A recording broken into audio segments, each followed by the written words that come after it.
Hello and welcome to my channel. Today is Tuesday, which means it's time for True Crime Tales. As always, content warning, it gets graphic, it gets bad. It's just bad. It's always bad on here. Just accept that. Anyway, that being said, we'll just hop right into it because this one's a doozy. Charles Raymond Starkweather was an American spree killer who murdered 11 people in Nebraska and Wyoming between November 1957 and January 1958 when he was 19 years old. He killed 10 of his victims between January 1st and January 29th, 1958, the date of his arrest. During his spree in 1958, Starkweather was accompanied by his 14-year-old girlfriend, because that's not suspicious, Carol Ann Fugate. Both Starkweather and Fugate were convicted on charges for their parts in the homicides. Starkweather was sentenced to death and executed 17 months after the events. Fugate served 17 years in prison, gaining release in 1976. Starkweather's execution by electric chair in 1959 was the last execution in Nebraska until 1994.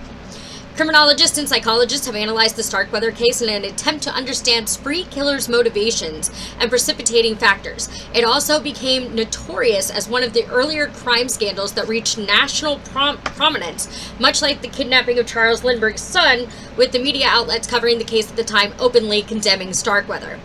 Starkweather's crime spree has endured in popular culture, most notably as the inspiration for the 1973 film Badlands, Bruce Springsteen's song Nebraska, and was also mentioned in the Billy Joel song We Didn't Start the Fire, which is an excellent song, but now I have questions because who bases music on? I mean, you know what, actually, never mind. Because now I'm thinking about it, there was a whole song called I Don't Like Mondays that was made off of that girl whose name I cannot remember. Brenda Spicer, I think it was. Yeah, there was a whole song made about her shooting spree and how her final quote was, I don't like Mondays. So, yeah, not unheard of. Okay. Starkweather was born in Lincoln, Nebraska, the fourth of 7 children of Guy and Helen Arnold Starkweather. The Starkweathers were a working-class family. Starkweather's father was a carpenter who was often unemployed due to rheumatoid arthritis in his hands. Helen worked as a waitress to supplement the family's income. Guy Starkweather admitted at Charles's trial to having pushed his son into a window. Later, his wife would divorce him on the grounds of extreme cruelty. Starkweather's great-great-grandfather, George Anson Starkweather, was a member of the United States House of Representatives from New York's 21st District from 1847 to 1849. Starkweather attended Saratoga Elementary School, Irving Junior High School, and Lincoln High School. Starkweather later recalled nothing positive of his time at school. He was born with genu varum, and I'm probably not saying that correctly, a mild birth defect that caused his legs to misshapen, and claimed he was teased by classmates because he had a speech impediment. His elementary school teacher did not recall him being teased. Now, I want to say that that does not necessarily mean that he wasn't. And I'm not saying that being bullied is any justification for his actions, but I was bullied, and teachers claim that they never saw anything, and it does go unnoticed, unfortunately, by a lot of faculty. They do have a lot of students they are watching, and they are expected to watch. So it could have happened, and they just didn't know it. It could have not happened, and he's just being dramatic. There's a million things it could or couldn't be, so... As he grew older and stronger, the only subject in which Starkweather excelled was physical education, makes sense, where he found an outlet for his rage against those who bullied him, also makes sense. Starkweather then began to bully those who had once picked on him, so the bullied became the bully, which is not uncommon, but most bullied kids and most bullies don't go on to murder people, and we're not taking in effect the school shooting of Columbine High School, which is devastating. I do have a segment on that. I could probably link it in the comments below. I just have to find it. But, yeah.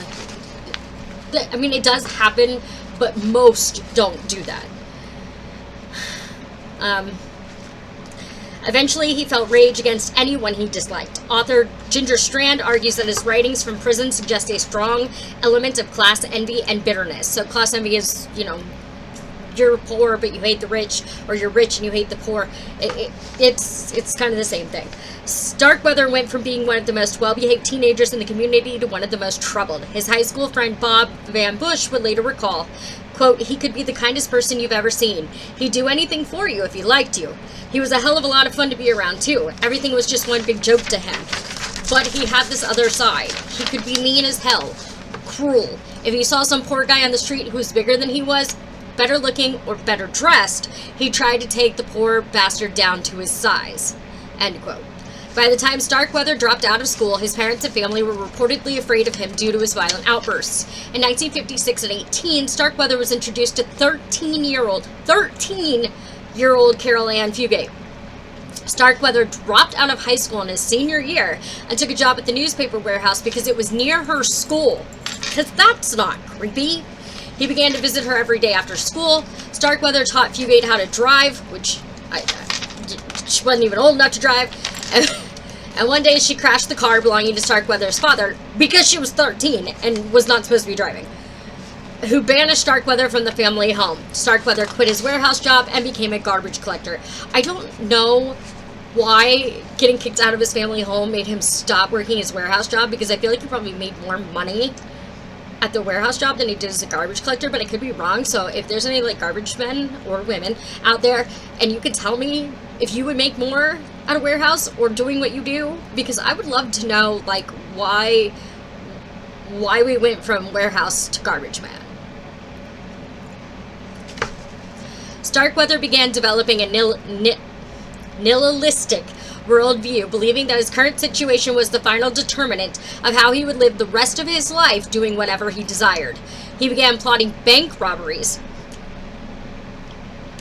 and settled on a personal philosophy, quote, dead people are all on the same level, end quote. Late on November 30th, 1957, Starkweather became angry at Robert Culvert, a service station attendant in Lincoln, for refusing to sell him a stuffed animal on credit. If you don't know what that means, so that's like you don't have the money, but they sell it to you, and then you have to come back and you have to pay it. And some places will do this, and it's also referred to often as an honor system, but they don't always get paid back, so I can understand why a lot of places wouldn't do it. He returned several times during the night to purchase small items until finally, brandishing a shotgun, he forced Culvert to give him $100 from the till. He then abducted and drove Culvert to a remote area where they struggled over the gun, injuring Culvert before Starkweather killed him with several shots to the head. Over a stuffed animal. I'm just like with that. This is all over a stuffed animal. I love stuffed animals, but not that much. On January 21st, 1958, Starkweather went to Fugate's home. Fugate's mother and stepfather, Velda and Marion Bartlett, told him to stay away. He fatally shot them, then clubbed to death their 2-year-old daughter, Betty Jean. He hid the bodies in an outhouse and chicken coop behind the house. Starkweather later said that Carol was there the entire time, but she said that when she arrived home, Starkweather met her with a gun and said that her family was being held hostage. She said Starkweather told her that if she cooperated with him, her family would be safe, otherwise they would all be killed. Unfortunately, they were already dead. A note reading, quote, everybody is sick with the flu, end quote, was placed in the family home's window. The pair remained in the house until shortly before the police, alerted by Fugate's suspicious grandmother, arrived on January 27. When the police broke in, they found no one there and the house in apparent order. A few days later, Charles' brother Rodney and his friend Bob Van Bush searched the house and premises, finding the stashed bodies. The police issued an alert to pick up both Starkweather and Fugate, which they didn't know at this time if she had anything to do with the death of her family. I honestly don't know where I stand with her. She was a child, and really she should not have been expected to know or do anything, but if she willingly participated, then she deserved the sentence that she got. But there's really no evidence to state that she did or did not partake in this murder. Starkweather and Fugate drove to the farmhouse of 70-year-old August Meyer, one of his family friends who lived in Bennett, Nebraska. Starkweather killed him with a shotgun blast to the head, and he also killed his dog. Why is it always babies and dogs? Like, these are people and things. Like, these are mammals that cannot, like, report you or, like, even describe, like, your crimes. I'm just saying. Fleeing the area, the pair drove their car into mud and abandoned it. When Robert Jensen and Carol King, 2 local teenagers, stopped to give them a ride, Starkweather forced them to drive back to an abandoned storm cellar in Bennett. He shot Jensen in the back of the head. He attempted to rape King, but King put up too much resistance for him to do so. He became angry with her and fatally shot her as well. Starkweather later admitted shooting Jensen, but claimed that Fugate shot King. Fugate said she stayed in the car the entire time. The two fled Bennett in Jensen's car. Starkweather and Fugate drove to a wealthy section of Lincoln where they entered the home of industrialist Chester Lauer Ward and his wife Clara. Starkweather stabbed their maid, Lillian Fency, to death, then waited for Lauer and Clara to return home. Starkweather killed the family dog by breaking its neck to keep it from alerting the wards. Again, with the dogs. Clara arrived first alone and was also stabbed to death. Starkweather later admitted to having thrown a knife at Clara, but insisted that Fugate had stabbed her numerous times, killing her. When Lauer returned home that evening, Starkweather shot and killed him. While Starkweather and Fugate were in the house, the Ward's newspapers arrived, and they cut out the front page pictures of themselves and Fugate's dead family. So at this point, she is now aware that her whole family has been murdered. This is where I kind of have this issue with her, even though she was a child, and I want to take that into consideration. You knew at that point that your family was dead. So why were you continuing to cooperate with him? Because it wasn't to keep your family safe. You knew they were gone. They weren't coming back. Like, these pictures were found on them later, casting doubt on Carol's claims that she didn't know her family was dead. Starkweather and Fugate filled Ward's black 1956 Packard with stolen jewelry from the house and fled Nebraska. The murders of the Wards and Finchie caused an uproar with Lancaster County. The flames of public fear were fanned by the era's ongoing panic about, quote, juvenile delinquency. Law enforcement agencies in the region sent their officers on a house-to-house search for the perpetrators. Governor Victor Emanuel Anderson contacted the Nebraska National Guard, and the Lincoln Chief of Police called for a block-by-block search of that city. After several sightings of Starkweather and Fugate were reported, the Lincoln Police Department was accused of incompetence for being unable to capture the pair. Vigilante gangs were formed, and local Sheriff Merle Carnop started forming a posse by arming men he found in bars. Which, I mean, do what you gotta do, because this guy deserves whatever he's getting. Needing a new car because of Ward's Packard having been identified, the couple came upon traveling salesman Merle Collision sleeping in, and yes, I'm pretty sure that's how you say the name. It could also be Colossian, sleeping in his Buick along the highway outside Douglas, Wyoming. After Collision was awakened, he was fatally shot. Starkweather later accused Fugate of performing a coup de grace after the shotgun jammed. Starkweather claimed Fugate was the, quote, most trigger-happy person, end quote, he had ever met. Fugate denied ever having killed anyone.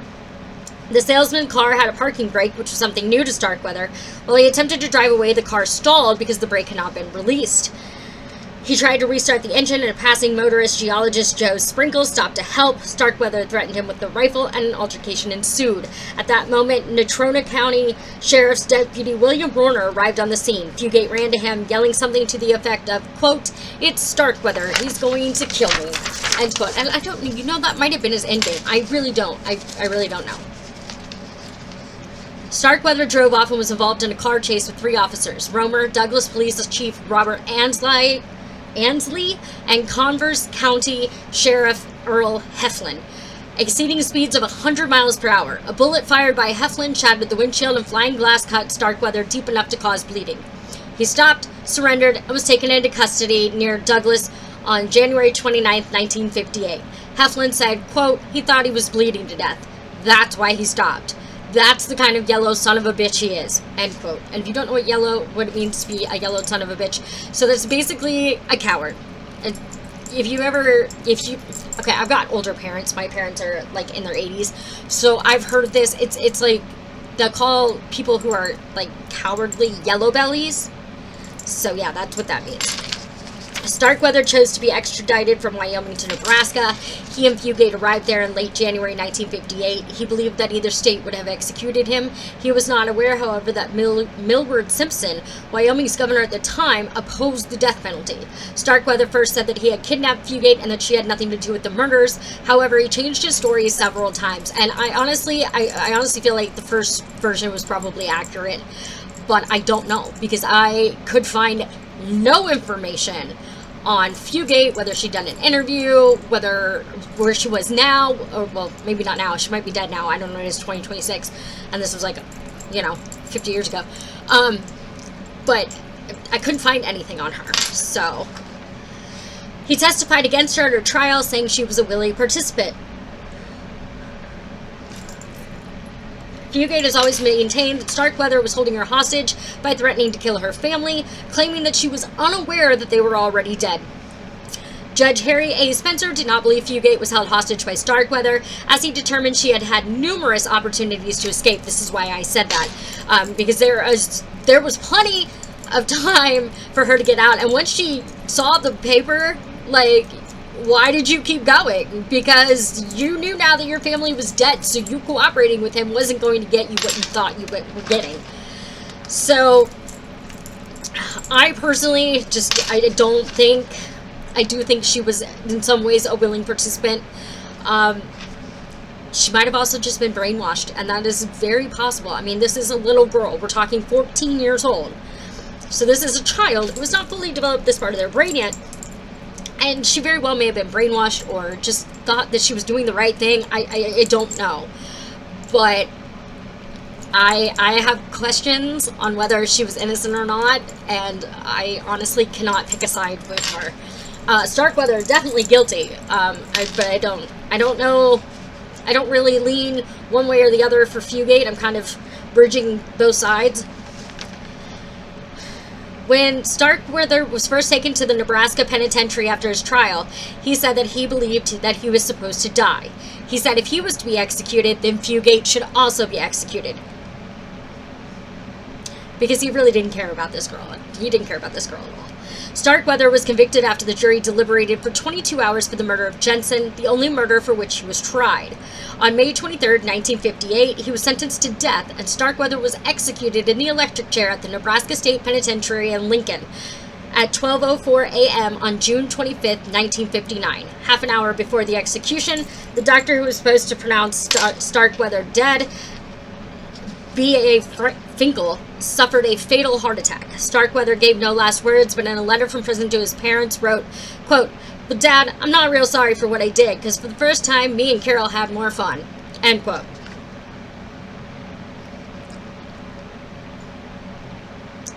I'm just gonna let that sink in for a second. He was reportedly indifferent about his impending death and had become resigned to his fate. Starkweather is buried in Wyuka Cemetery in Lincoln, as are 5 of his victims, and I feel like he should not be allowed to be buried with his victims, because that is like the ultimate fuck you, if you ask me. No. You should have cremated him and sent him off to the lands of hell where he belongs, including the wards. The nice rich couple that he murdered. Yeah. Fugate was convicted as an accomplice and received a life sentence on November 21st, 1958. She was paroled in June 1976 after serving 17 and a half years at the Nebraska Correctional Center for Women in York, Nebraska. She settled in Hillsdale, Michigan. I have no idea what happened to her after that because I could not find anything else about this woman. But I don't know how I feel about her, because I feel like she could have done more, and I feel like she could have gotten away from him, and she didn't. And I don't want to say that because she was a little girl. I'm stuck on this. This is me, and this is where I get stuck. I'm stuck on the fact that she was a freaking child. She was 14 years old, and we're expecting her to do things that most adults wouldn't do. I've covered cases where adults will go along with the person that is killing people because they believe that they're going to die. And I'm sure probably at some point that was said, that if she didn't do what she was being told to do, that he was going to kill her. And you don't know what you do until you're in that situation. I've fortunately never been in that situation. I hope I'm never put in that situation. I hope nobody is ever put in that situation. But the truth is we don't know. We don't know, because Carol's sticking to her story, and Starkweather originally said she didn't do it, and then he said she did do it. There's really no picking a side here, in the case of Carol. I mean, she was 14, and that's where I get stuck, is that she was a little girl, and I want to believe that the little girl in her didn't know what to do. But I have heard of child killers. I have covered several of them. So it's not uncommon, unfortunately. That being said, that's the story of Charles Starkweather and Carol Fugate, for what I had on her. And that's it. I would love to know, though, if you guys think we should lean towards Carol was innocent or Carol is guilty. I would love to know what you all think. So please leave your comments in the comments below. Sorry, I thought somebody was coming in the house. And as always, don't do anything I wouldn't do. Make good choices. And I'll see y'all again later. Bye.